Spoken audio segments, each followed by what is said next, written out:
Assalamualaikum warahmatullahi wabarakatuh, teman-teman semua. Apa kabar hari ini? Semoga baik-baik aja ya. Amin.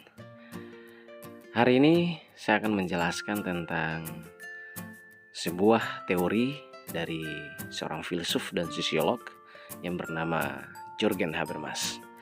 Oke teman-teman, sebelum kita hit pembahasannya, izinkan saya dengan hormat memperkenalkan nama saya. Nama saya Basyar Solisa, saya dari Fakultas Ilmu Sosial dan Politik, jurusan Sosiologi.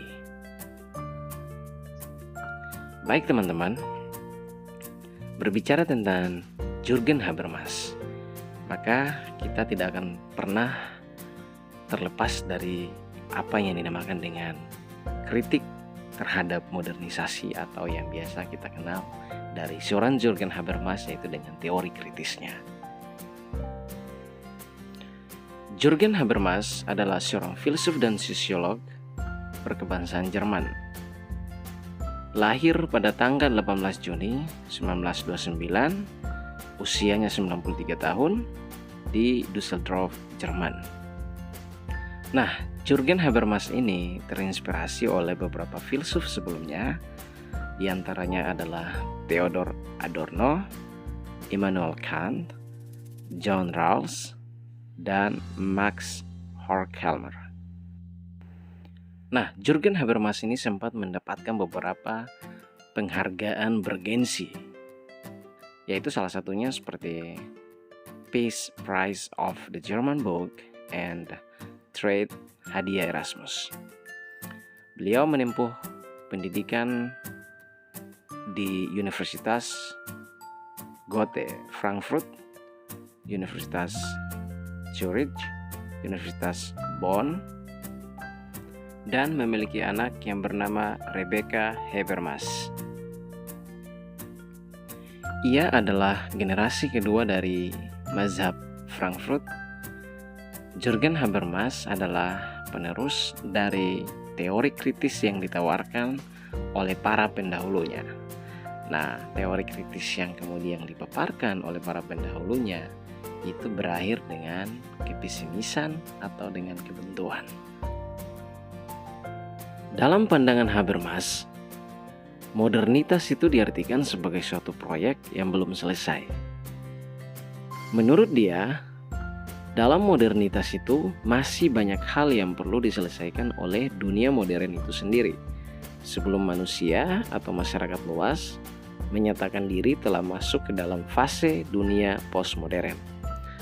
Nah, ia justru berpendapat bahwa dunia modern masih belum selesai. Bahkan menurutnya modernitas itu bukannya berkembang ke arah yang lebih maju. Justru modernitas pada akhirnya cenderung berlawanan dengan dirinya atau makna daripada modernitas itu sendiri. Maksud dari Habermas tentang modernitas yang menentang dirinya itu, yaitu masih adanya kolonisasi dunia kehidupan oleh sistem. Maksud dari dunia kehidupan Habermas adalah dunia kehidupan yang menggambarkan di mana suatu realitas dalam pandangan internal atau sudut pandang subjek-subjek yang kemudian bertindak sebagai masyarakat. Sedangkan sistem adalah di mana cara pandang eksternal atau cara pandang dari perspektif pengamat atau seseorang yang tidak terlihat secara langsung. Sebenarnya sistem dan dunia kehidupan bukan termasuk ke dalam dua hal yang berbeda, melainkan sistem pada awalnya lahir karena adanya dunia kehidupan. Namun keduanya saat ini dipandang berbeda, khususnya tentang keberadaan sistem itu sendiri. Namun sistem secara mandiri tumbuh dan berkembang dengan karakteristik strukturalnya sendiri.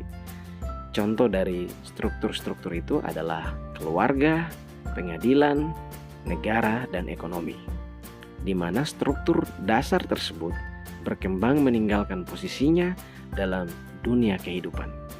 Saat struktur tersebut semakin bertambah besar, mereka dengan percaya diri melaksanakan kemampuan untuk mengendalikan dan cenderung membatasi proses-proses dari dunia kehidupan.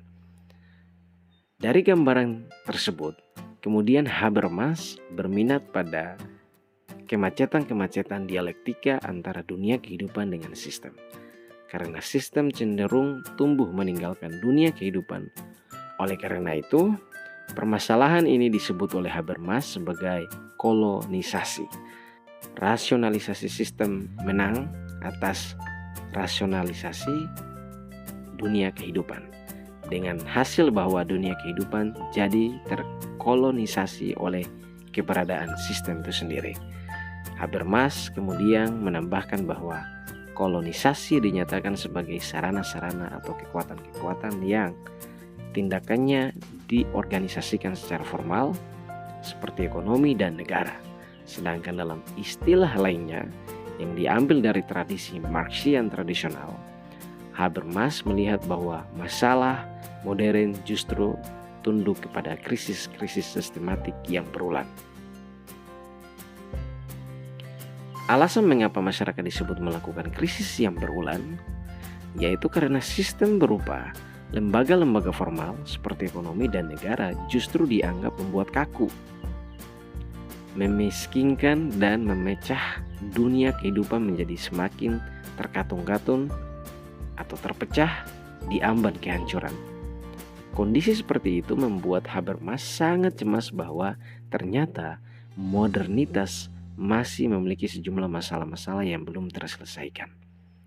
Jika modernitas masih memiliki sejumlah masalah pokok dan penyelesaiannya adalah dengan cara melepaskan sistem dari dunia kehidupan, maka jawabannya sudah sangat jelas. Namun di sini Habermas berpendapat bahwa melepaskan diri dari sistem bukan jalan keluar, melainkan ia berpendapat bahwa sistem dan kehidupan sosial perlu dipersatukan kembali. Menurutnya, solusi dari bentuk ketidakmajuan modernitas adalah dengan mengembalikan lagi dialektika antara sistem dan dunia kehidupan, sehingga sistem nantinya bukan bersifat merusak, melainkan berfungsi untuk saling memperkaya dan saling meningkatkan satu sama lain, sehingga pada akhirnya persatuan antar keduanya dapat terjadi di masa depan dengan melahirkan suatu hubungan level sistem dan dunia kehidupan yang jauh lebih memuaskan. Baiklah teman-teman, itu saja beberapa penjelasan singkat dari saya tentang Jürgen Habermas dan pemikirannya tentang kritik modernitas. Apabila masih ada yang kurang sesuai dengan ekspektasi teman-teman, saya mohon maaf. Dan terima kasih banyak telah menonton video ini. Semoga apa yang dapat saya sampaikan bisa dipahami dan diaplikasikan. Terima kasih banyak. Assalamualaikum warahmatullahi wabarakatuh.